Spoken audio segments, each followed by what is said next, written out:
Баршаңызға сәлем, қымбатты менің оқырмандарым және арнамның қонақтары. Арнаға қош келдіңіздер.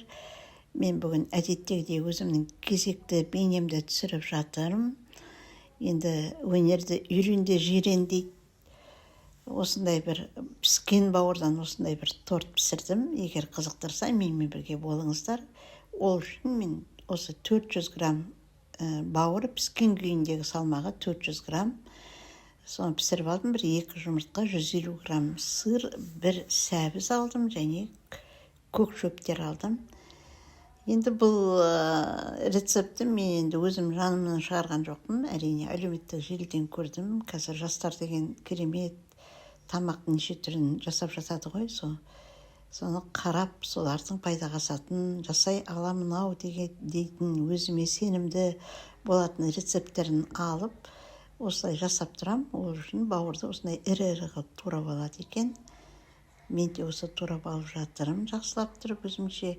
Бауырдың енді керек емес жерлері өте көп болады. Соның бәрін мен сырттай да тазалап алып едім. Ішінен де кездесіп жатқан шандырларын алып тастау керек. Енді дайындап алған жаңа тағамдарымыздың қоспаларымызды бір ыдысқа жинай береміз. Мен бәзғантай петрушка мен көк жуа алдым. Укроп болса да, қандай жаңағы шөптеріңіз бар, бәрін ала берсе болады әрине.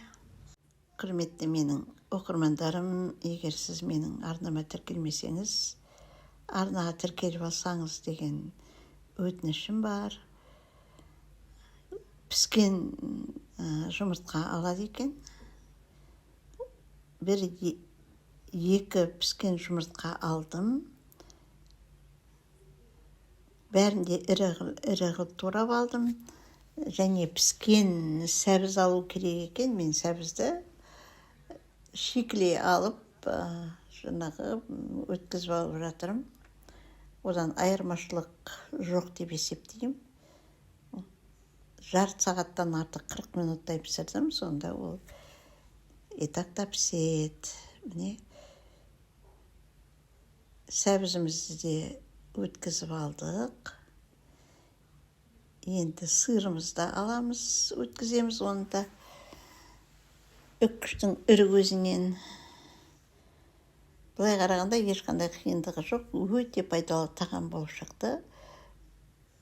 Біздер жартысынан көбін ысылай жеп алдық. Суытуға да жаңағы мүмкіндік бермедік. Міне осылай барлығын біздер алған заттарымыздың бәрін осылай өткізіп алдық. Енді 100 грамм мен сүт алдым және 3 жұмыртқа алдым.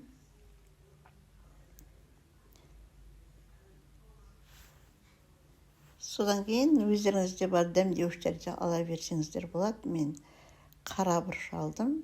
Сол бір өзімнің көз мөлшерімен алдым. Бір шай қасықтың, орта шай қасықтай. Және мен үгітілген чесноктан, сарымсақтан 2 қасық алдым. Және 1 қасық жарымдай тұз алдым.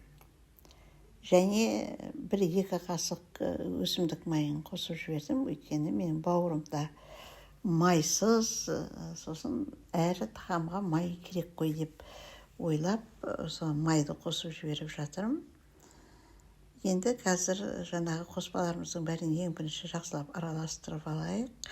Содан кейін барып жаңағы даярлап алған қоспамызды қосамыз. Жеңіл араласу үшін ең бірінші мен осылай араластырып алып жатырмын.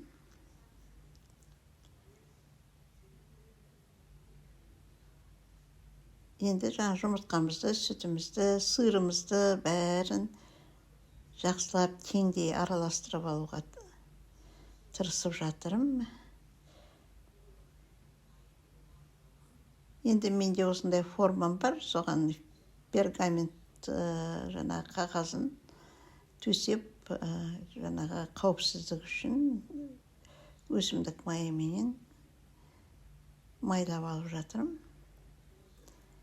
Енді жаңағы қоспамызды тағы да бір былғап алып, жақсылап араластырып, осында салатын боламыз.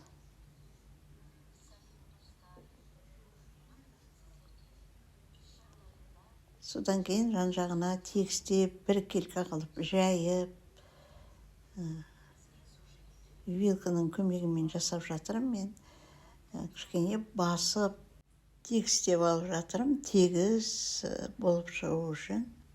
Менің пешім қызып тұр, 180 градусқа қосып қойдым. Енді бұны мен қарап тұрып, бір 40 минуттай пісіріп алдым.